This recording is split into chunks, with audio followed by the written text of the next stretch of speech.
Boom. What is up, you guys? Coach Joey coming in, your fitness coach and mentor. I wanted to come in with a message for today. It's Monday, August 1st. If you guys were tuned in last week, I did a little video series on things you could start doing immediately to either increase your potential revenue that you could generate for yourself or increase potential opportunities that you can create for yourself in the workplace. So a couple of the things that we talked about were number one is not to be a complainer, and the number two thing was to be kind of part of the cause that you're involved with. So if you want to go back and check those videos out, you could go ahead, backtrack a little bit and check them out. Sorry, it's a little bit shaky. I'm driving home this evening. It is 6:30 on a Monday. So I wanted to come in with the last and final component, and this is probably the most important of them all, but you're going to have a hard time living in this frame of mind or in this area unless you have the first two. So that's why I wanted to talk about the first two are kind of preemptive to the last thing that we're going to talk about today. And the last thing that we're going to talk about today is, in order for you to get ahead, in order for you to put yourself in a better position financially in the workplace, or to create more opportunity for yourself in the workplace, which in long would create more finance for you obviously as well. This is a big one, is you have to be able and willing to create more value for yourself, and you have to be patient and willing to wait for it to happen. So that's a little bit compounding, but let's talk about this for a moment. So I'm going to start with a little bit of a story because everybody's probably experienced this before. And if not, then just follow along anyway. So let's say you're a regular at a restaurant that you like to go to. And everybody's experienced this, where you go into the restaurant, you sit down, the person that is your waiter at the table recognizes you. They may remember your name. They may even remember the drink that you had the last time that you were in the restaurant, and they ask you if you'd like the same thing. They ask you maybe how your kids are because you came in last time with your kids and this time you don't have your kids. They strike up a little bit of a conversation, and they make your experience very enjoyable. And then you can walk into the same exact restaurant and everybody's had it. Everybody's had that person who they just look pissed off. They're not happy to be there. They kind of, don't look at you when they take their order. Everything's really, really, really short. It's almost like you don't want to ask for anything because it seems like you're inconveniencing that specific person. And typically, what is the end result at the end of your experience when you get to the point in the service industry? You leave a tip. Most of the time, you're going to leave a far better tip for experience A opposed to experience B. Now, let's look at that from a couple of different perspectives. They're both doing the same job. They both had the same opportunity with the same person, and then they each made a different amount of money in that particular circumstance. Now, I'm using this because it's very, very easy to relate to it, and we'll talk about some higher level stuff after this.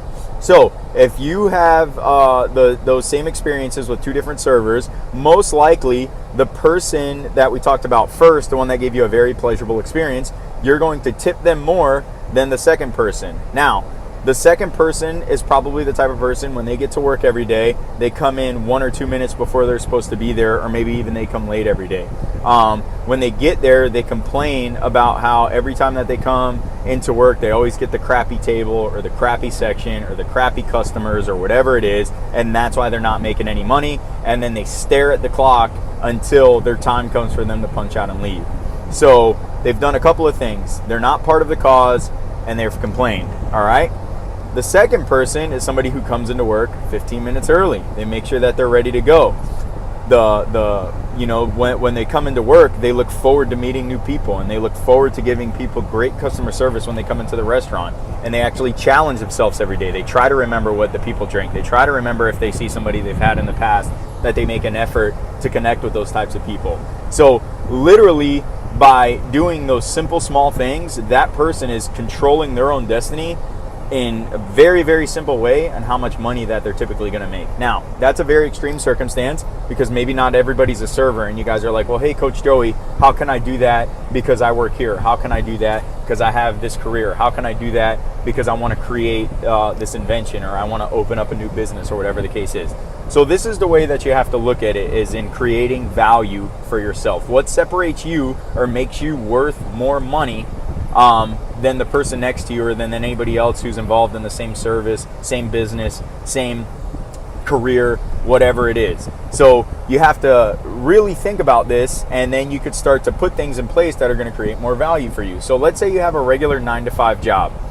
There's a couple of things. Usually when you get hired on for a job, you're going to have a job description. So let's say if you work at, I'll try to make it simple. Let's say that you work in a grocery store and your job description is you bag groceries. So as part of your job description, you work from, let's say, 9 in the morning till 3 in the afternoon.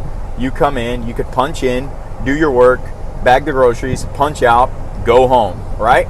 No one's ever going to complain about that because you're doing a great job. But you're never going to offer yourself any additional opportunity, and you're not going to offer yourself any really opportunity to create more financial success.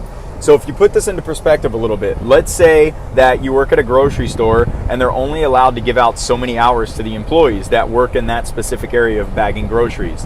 All right, well, if you're the guy who just shows up and does the bare minimum from 9 to 3, you're probably not going to get the largest piece of pie the largest piece of pie as far as hours go.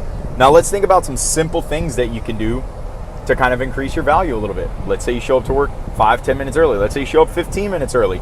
Let's say before you even clock in for work, you ask your boss or the person that you work with, hey, would you like me to do this for you? Would you like me to do that for you? Can I empty the garbage?